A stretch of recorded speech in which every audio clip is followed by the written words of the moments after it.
Thank you so much Good. for giving me time, Martin. Good to be here again. Another year. Another year has flown by.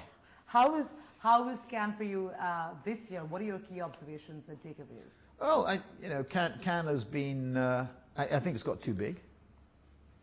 A lot of people say there's a lot of ad tech here, but it was forever thus because 75% of our business is in media and data and digital. So, why shouldn't it be related to ad technology? Because ad technology has become so important. Mm-hmm.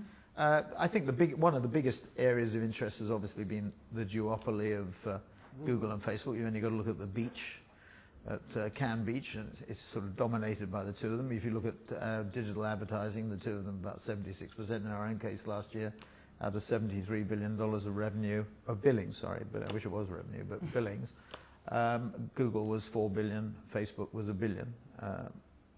The largest, let's call them legacy traditional media owner, which would be Fox and News and Star and Sky, was about $2.25 billion. So, and next year, I think Google would be about $5.5 billion, maybe $5.5 billion. Facebook would be about 1.7.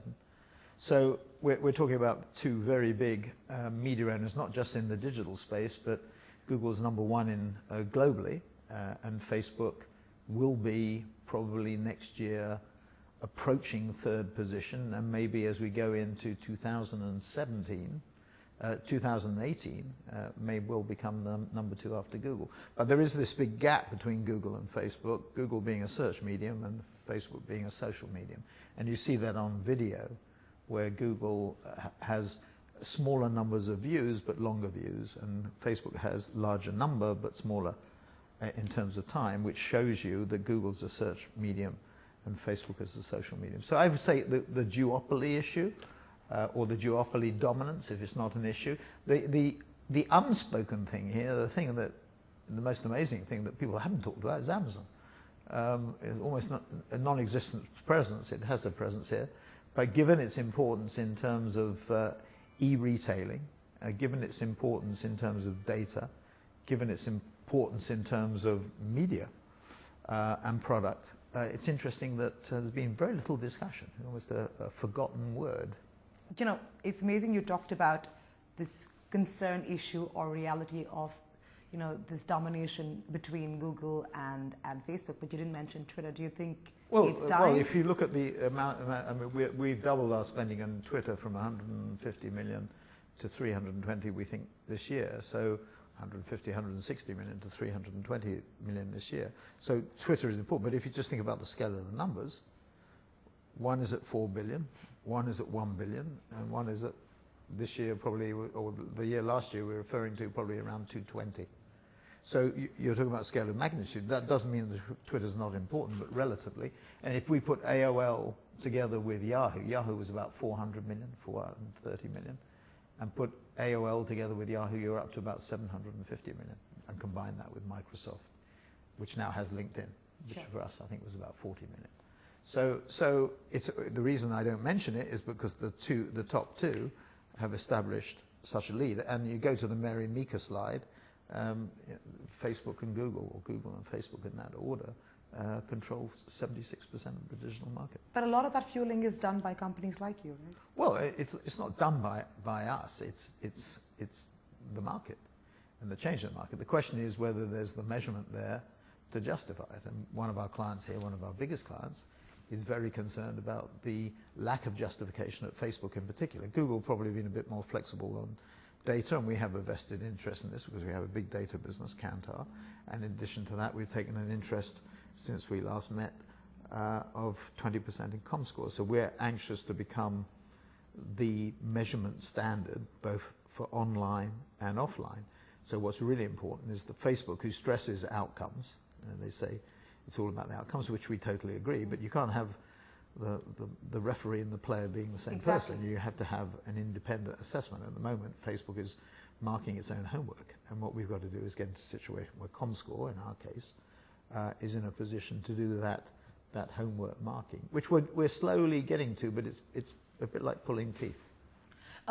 Another big conversation, at Cannes, and I'm sure you were very disappointed, was Brexit. I wanted your opinion on how this particular move is going to what will be the business impact, A, and B, what will be the long-term impact because of Brexit? Well, the long-term impact on business. Yes. Well, I mean, it's obviously it's sad what's happened, and it's disappointing, particularly because from a personal point of view, I nailed my flag very firmly to the Remain camp. Having said that, the electorate have spoken. There will be a considerable amount of chaos, I think, political chaos. We've already lost a prime minister, or will do in October. So there'll be a Conservative Party election for who the prime minister will be. There will be a question mark as whether there's a general election. There have been calls already for referenda in Scotland, in Ireland, and in Wales. Yeah. And then in Europe, you'll have calls for referenda, we already have one in France. I think people are talking about Denmark and parts of Scandinavia. I mean, all over the place. So clearly, the referenda virus, if it is a virus, will spread. Now, in addition to that, you have the impact on growth. UK will slow slightly. I don't think go into recession, but it will slow. EU will slow, and the world will slow as a result. Not enormous amount in the case of the world, but significant enough for people to start revising down their GDP estimates for the balance of this year and for next year. So the world's growing at 3.5%, which was slow enough. Might even be slower than that. So, and as a result, there's very little inflation, and there's a focus on costs. So that's the real problem, I think. And that's the biggest issue that we face. Now, what's WPP's response? Well, the top 4 of our top 10 markets, Germany, France, Italy, Spain are in our top 10. Then Germany's number 4, France is number 6, Italy and Spain are 9 and 10 in that order. And then you have the UK, of course, which is number 2. We have the US is number 1, and Greater China is number 3. So clearly we have to raise the quality and influence and quantum of our businesses in Germany, France, Italy, and Spain. We have strong businesses there with big market shares, but we have to be better. So that's one thing. And then the second thing to that is Brussels. Brussels is important. Belgium is important from the point of view of the EU, and we have to raise our presence there as well. So that will become more important as a result. Also, as a result, we have to implement our strategy faster. So horizontality, which is about getting people to work together. Ironic when Britain goes for isolationism, but we'll emphasize that. So getting our 194,000 people in 112 countries to work more closely together. Focus on the fast growth markets. India is the last brick standing at the moment. We don't know for how long, though. Well, we're doing very well there. I mean, we crossed 500 million when we last met. I said we would cross 500 million. We're going to cross 600 million this year. So we're doing extremely well there. Double-digit growth. And it's across the board. It's in advertising, it's in media, it's in data, it's in public relations, it's in branding and identity, it's in healthcare, it's in digital. So we're very pleased with the operation. We have 15,000 people almost now in India, directly employed, and of course there are part-time people as well. So significant numbers. So India, but it goes beyond the BRICS to the next 11, which now includes Iran as a potential possibility. And Cuba, Cuba we're in, and we're up and running there. We have our man in Havana, and our annual report this year was themed around Cuba. The artists were themed. The year before was Africa. So so fast growth markets, now a third. We want it to be 40-45. Digital, 40%. We want it to be 50%. And then data, which is 25%, about the right level. So those 4 strategic priorities have to be implemented faster as a result of what we saw, sadly, on Friday morning. But in terms of advertising spends in the UK, how will that be impacted? Well, we've already seen a slowdown. When the referendum was announced, it started to slow. You saw ITV said that they've been impacted. Yeah. Print has been impacted. Circulations are down by 5%. And in terms of your forecast? Ad revenues are down by almost 15%. No, I'm talking about the Group M forecast. Well, Group M took their forecast down for the UK. Yeah. So it has been affected. Is Britain going to go in recession? I don't think so. Okay. Russia has, Brazil has, defined as 2 quarters of negative GDP growth. But no, so I don't think there's a reason to panic. But I do think longer term, you asked about the long term too, that I view Britain and the EU almost like you view an acquisition or a merger. the two together will grow faster. That's the only reason for doing the deal. If you split Britain from Europe, does it grow faster or slower? If you split it, I think it grows slower. Both parts grow slower. The EU suffers and Britain suffers. But together, we would have created an even more powerful market. So that's I think the long-term growth rate of Britain has been impaired by us deciding to come out. Not just the short and the medium term, which both sides of the debate, both Leave and Remain, agreed with. Coming back to Cannes, lots of conversations with the social behemoths, which is essentially Google, Facebook, Twitter. Yeah. Everybody seemed to be focusing on video. Video was the main theme. We didn't mention Snapchat. Snapchat. If you're talking about video, of course, that's going to become more important in that case. Everybody was talking about video because I think that's where the advertising dollars are and that's where they think the engagement is going to be. However, having said that, I want your opinion on if we're suddenly going to see this explosion of video across different platforms, and we now know for a fact that these platforms are not going to collaborate with each other, which is why we find discovery becoming even more difficult. How are consumers, millions of people, going to be navigating through this content because everybody's talking native, everybody's walled within their own platform. Well, in a way, the more walled platforms there are, the better from our client's point of view. The problems occur when you get concentration, and that's when you get this talk about the duopoly. I mean, one of the ways of dealing with the duopoly might be, if I was a traditional media owner, is getting together with other traditional media owners to combat, Hulu is an example of that happening, but the more sophisticated form of Hulu to provide a third force in the industry. And in a way, I think, well, not in a way, de facto, Xaxis and AppNexus is a third force to Google and DoubleClick and Facebook and Atlas. So having walled gardens, I mean, it's all right to have multiple walled gardens, as long as they are multiple and not single.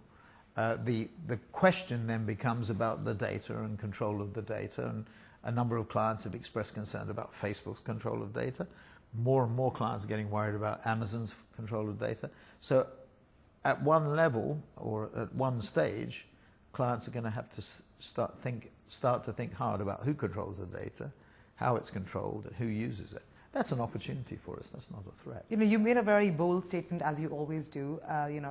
I think a month or a month and a half ago, and you said that we're not in the advertising business. No, well, we talked about, we keep on using the word advertising, and advertising has moved on. I mean, just look at the beach, look at the ad tech you've got here. I don't know what we talk about is boring definitional debate, but communication services, advertising, marketing. It's certainly not advertising in the sense that you and I used to know it, or Don Draper used to know it. Sure. So it's changed. That's all I was saying. It was nothing more significant or weighty than that. But there's a better definition that we could come.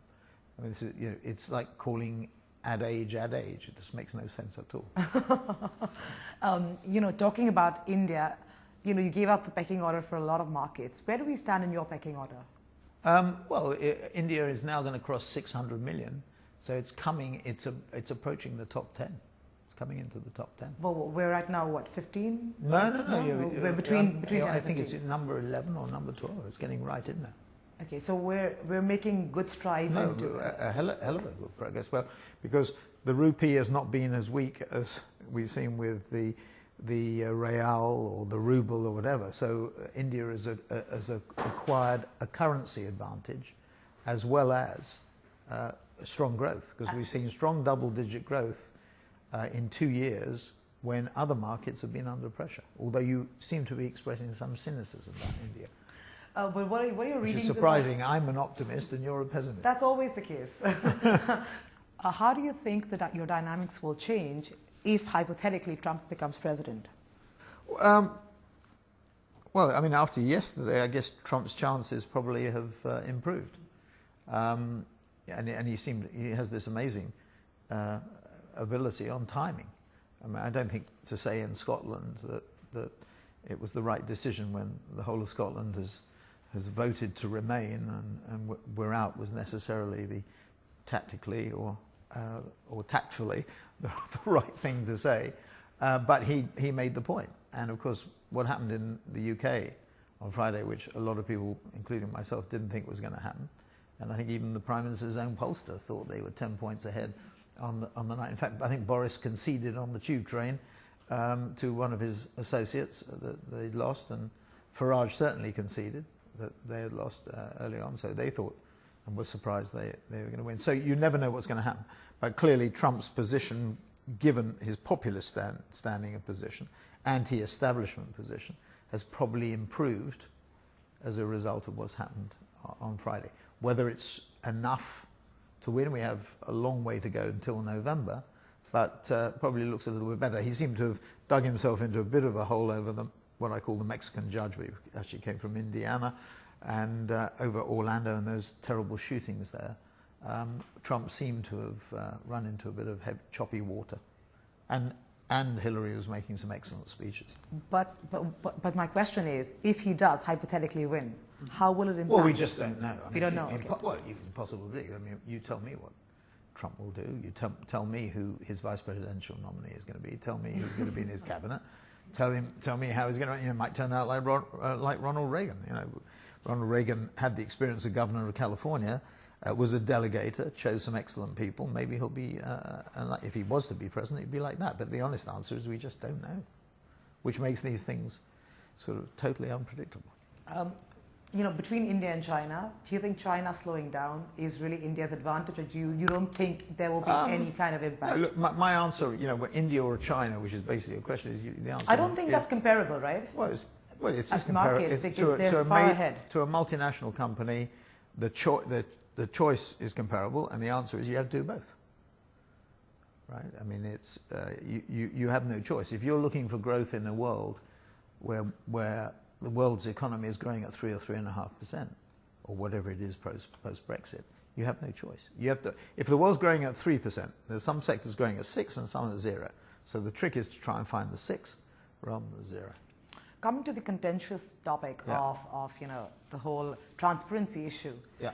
So you recently made a comment to advertisers at a conference where you said that they're unfair to say that there is a lack of transparency with companies such as us. There was a report. If you're referring to the ANA report, I am. Which was billed as an independent study. Well, that's a misnomer. If there was an agency that wrote that title, the agency should be fired, or the fee should be returned to the client, because it wasn't independent, because it was funded by one side of the debate. Now, it made certain unsubstantiated general charges which tarred or attempted to tar the whole industry in the US. Omnicom and ourselves sent legal letters to the ANA, I think in the case of Omnicom even beyond the ANA, saying that it was defamatory.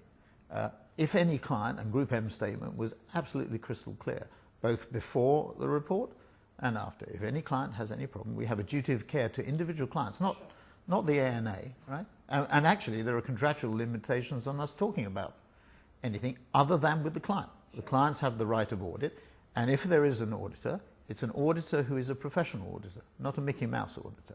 So the big four, the top four, are accepted as being professional, qualified, trained, right?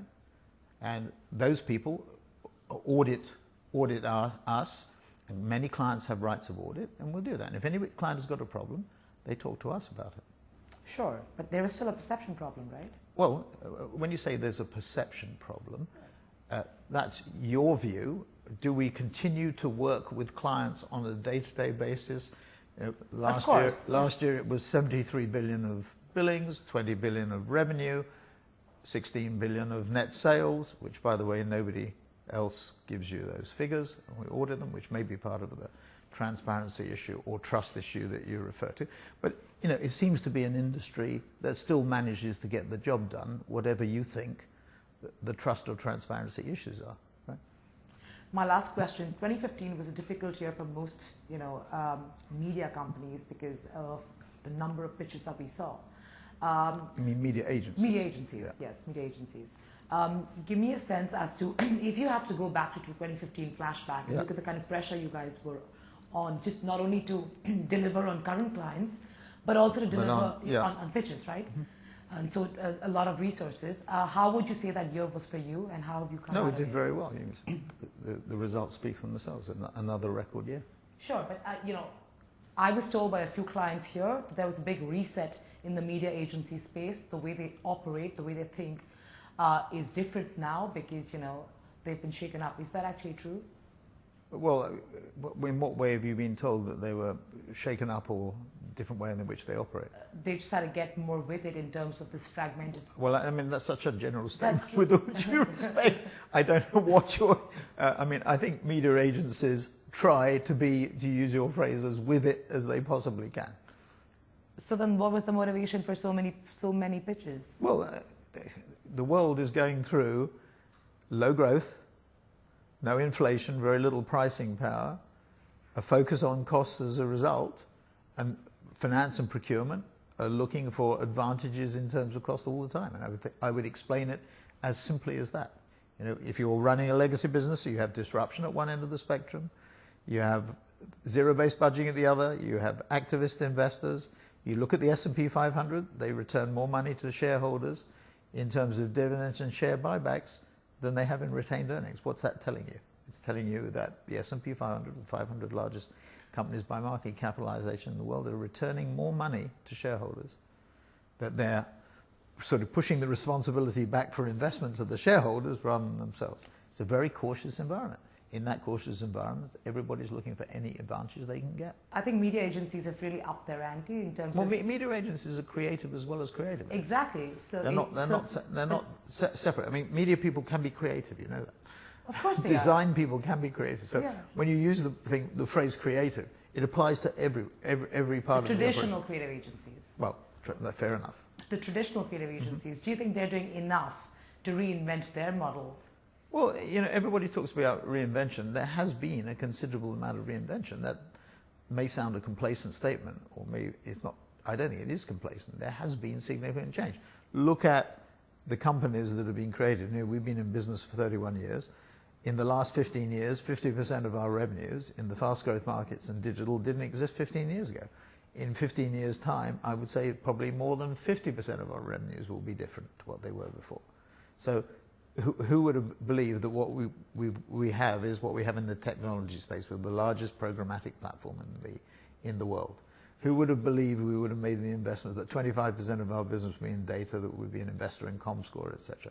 Who would have believed that in content we would have been an investor in Vice, Media Rights Capital, which bought you House of Cards, Full Screen with 100 YouTube channels, or Refinery 29?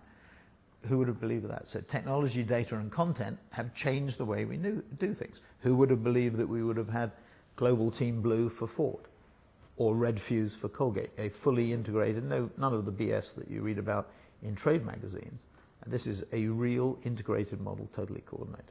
On that note, thank you so much. Thank you very much indeed. Thank you. Truly a pleasure. Thank you.